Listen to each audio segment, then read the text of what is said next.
Hello everyone, আজকে আমি দেশের বাড়িতে চলে এসেছি, মামার বাড়িতে। কারণ ওখানে সব ভাই বোনেরা গেছে ছুটিতে, আমিও ওখানে একদিনের জন্য চলে গেছি, আমি এবং আমার বড়মশাই।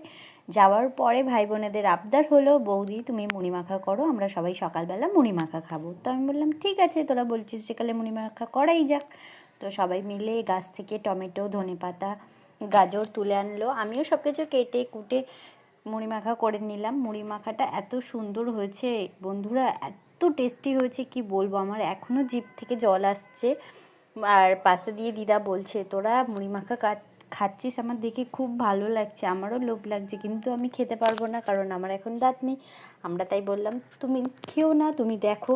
দিদা তখন বলছে একটা সময় আমরাও এরকমই সবাই মিলে খেতাম, এখন আমরা খেতে পারছি না, বাট দেখেও শান্তি আছে। আমরা বললাম হ্যাঁ, তুমি দেখে শান্তি পাও, আমরা খেয়ে শান্তি পাই, এত টেস্টি হয়েছে। সবাই বলছে বৌদি আরও বেশি করে মুড়ি মাখা করতে পারতে। আমি বললাম না, এর বেশি আর মুড়ি মাখা করলে আর পরে কিছু খেতে পারবো না, আমরা তো এই মুড়ি মাখা খেয়ে আবার বাগানে যাব, বাগানে গিয়ে বাগানে কি আছে দেখতে হবে, কুল তেঁতুল এগুলো পেড়ে মাখা করতে হবে না। তাই বললাম, ওরা বললো ঠিক আছে তাহলে চলো মুড়ি মাখা খেয়ে নিয়ে আর আমরা যাই।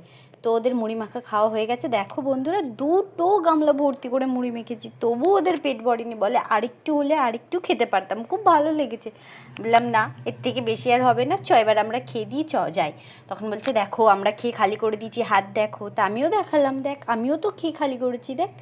তো সবাই মিলে খেয়ে দিয়ে হাতটা দেখি, এবার যাব আমরা বাগানে, গিয়ে আমরা দাদুর গাছের সব কিছু আজকে পেড়ে নেবো। দেখো দাদু রেগে যাবে।